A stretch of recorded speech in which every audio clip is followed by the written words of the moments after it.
We are back on MorningLine. Thanks for joining us this morning. Our guest, Councilman Bob Mendes. You see on the screen there, it's about, the legislation that's being passed right now and how it may affect, the I think self-governance of various cities, because the state wants to tell them how they can and can't do certain things with regard to, say, mask mandates and the like. And we can take calls, but also we have folks following us on Facebook this morning, Councilman, and we had one question just about, what happens if, state and federal laws, conflict with one another, and, this one may have been drafted really quickly by the state. First, I guess that's what's going to be looked at, and that could be a challenge there. But what do you think, and where might there be an issue? So one of the provisions they passed, it's called anti-commandeering. Okay. And so the state law says that we can't use local money to pay for new federal COVID requirements. And we understand that just later this week, maybe tomorrow, the federal government is going to issue guidelines about its requirement that businesses with 100 or more employees require vaccination. So that'll be a new federal COVID requirement that presumably we have to follow federal law, and there's a new state law that says we can't use our money to comply with a federal requirement that's about COVID. So if that pans out the way it's expected, we're going to be stuck having to figure out whether we follow state law or federal law, and usually you go to the courts to figure that out. Yeah, and I guess we were talking during one of the breaks, and I'm not sure if this is directly related, but if the federal government is going to pass that kind of mandate, the thinking is we need to do this for worker safety. Right. Okay, right? And in the state, we have TOSHA, right? Right. And at the federal level, you have OSHA, all right, which is the organization that, investigates and tries to keep tabs on worker safety. Mm-hmm. So if we decide not to follow federal guidelines, federal government could do to the state kind of what the state's trying to do to us and say, look, you're not going to follow our guidelines. Well, we're going to take TOSHA away from you, and we're going to put OSHA in charge, and it's state business. You'd rather just deal with the state agency, federal. Right. Moving pretty, I think, behind the scenes. I understand there's at least one state where the federal government has said, y'all are doing a bad job at worker safety, so move out of the way. Our federal OSHA is going to take care of worker safety in your state. And there is a concern among some businesses, I understand, that this law is going to make the federal OSHA come in and say, hey, Tennessee, you're not in charge of worker safety anymore, we are. And I think a lot of businesses move here because they'd rather deal with TOSHA than the federal government's OSHA, because I think the rules are not quite as intense with TOSHA. And so there could be an unintended consequence. Again, fast moving, don't know what's going to happen. Right. But I understand some businesses are making the argument to the governor that he should veto it in order to keep OSHA, the federal OSHA, out of Tennessee. Which could be tougher, more restricted to some degree. And that's business and money is really, aside from politics, what this is all about. And it really, you would think it should be more about health. And there is debate about what more needs to be done. Everyone wants to do the best to protect themselves, and they may have different opinions on that. But isn't it about, besides the politics, as you said, with an election year coming up and how that goes, but it's all about money and businesses being frustrated that things are closed down or having to wear masks or things like this that hurt their business.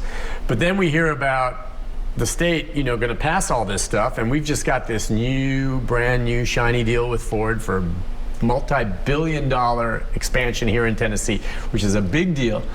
And Ford sees some of this being passed, and then they're kind of like, wait a second. And boy, did those state lawmakers go back and scramble to start trying to make amendments to accommodate Ford. Now, which is it? Is it that you really have a conviction for you want to prevent this stuff? Or, oh, well, Ford says something, and we're going to do everything we can to accommodate them, so let's go back, which is fine one way or the other, but Ford says something and they go back. It's money. And the only reason they're doing it is money. Oh, gosh, if we do something, can you imagine the state lawmaker that passes a bill that gets Ford to say, see ya, we're going to Wyoming? I mean, bad for that lawmaker, bad for the state. Right.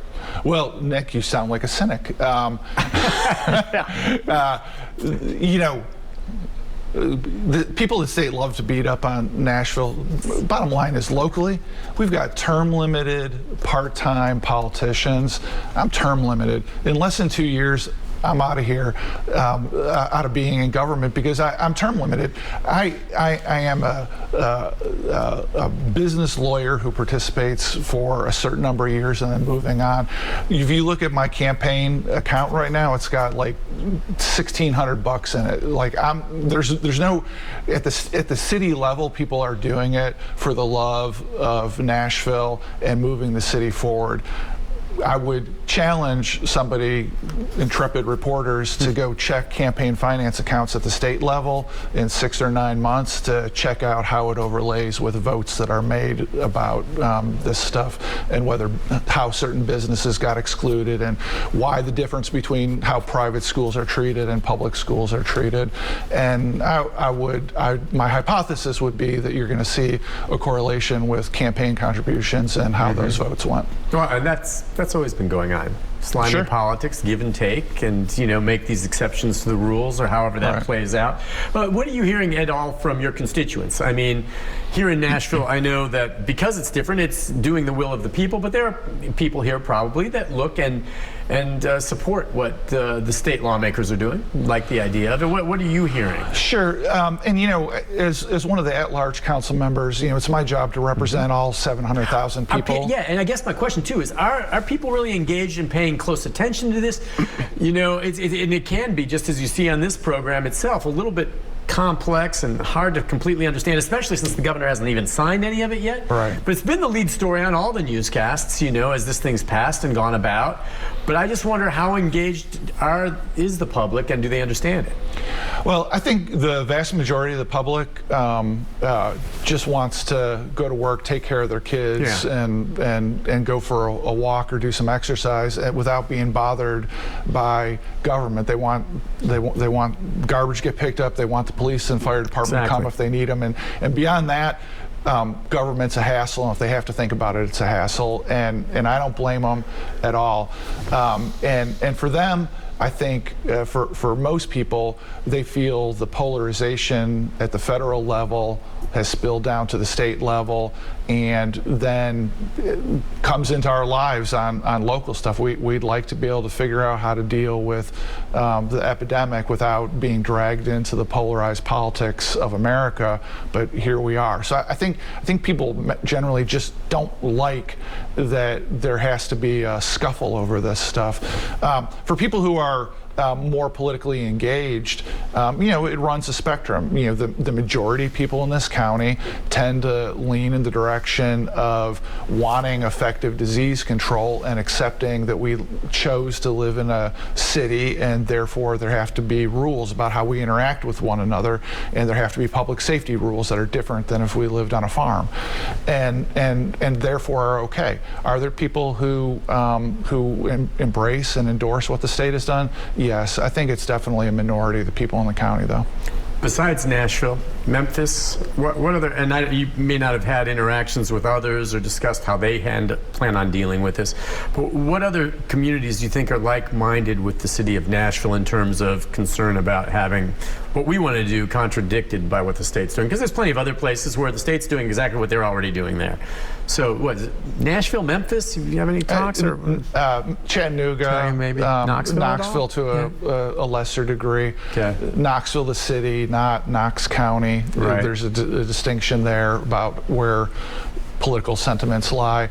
As a council member, I rely on the full-time people in Metro Legal and the mayor's office to try to coordinate with those cities. I know that coordination is going on in trying to figure out what's happening. I know that all through the pandemic, both on the public health side and the how do we deal with the fiscal ramifications, I know that Nashville has regularly checked in with the other big cities in the state to make sure that everybody's thinking about it thoroughly and all the way. And what about interaction with the lawmakers? I mean, is this something where you think the mayor could get on the horn with the Speaker of the House or whatever? I mean, to discuss. It's almost like lobbying, but I mean, interaction there. I don't know if that happens between city councils and legislatures, especially this is so unusual, kind of along these lines. I mean, can that not be done? Because you're right, it's divisive, and what's happened at the federal level with such polarization has happened here. And so I'll give you a couple examples. Okay. With short-term rentals, we passed a law 4 or 5 years ago, and the state partially overturned it. Okay. And most of us in Nashville considered that a win, that it only got partially overturned. The things we cared most about from the city council remained, and we had a couple city council members that were actively engaging with state legislators to try to keep the how much we were overturned to a reasonable amount, and that worked fine. Currently, right now, I believe that we've got a council member that is actively working with state lawmakers about the party buses and the pedal taverns and what the rules should be, because that industry is trying to go to the state to overturn what we just passed a couple weeks ago, and there's active communication going on that I'm hopeful ends up in a place that's good for Nashville. There are places where the city government and the state government talk to each other all day, every day, effectively. And so for 98% of interactions, we're working together the way we should. But when we get to the politically charged things, it all goes sideways. And I think everybody at the city level understands that things like immigration and now COVID have become so polarized nationally that we just need to sit on the sidelines and wait to see what their feeding frenzy of who can outright the next guy, where it ends. And so I don't think interacting with them about this really had any effectiveness at all. It's not going to be effective. All right, listen, we'll take a break. We'll be back with our final segment. Just talk about where we go from here, what the options are, and of course we'll have a better handle on that maybe after Metro Legal sifts through what's been passed by the state and not yet signed by the governor. We'll be right back with Councilman Mendes right after this.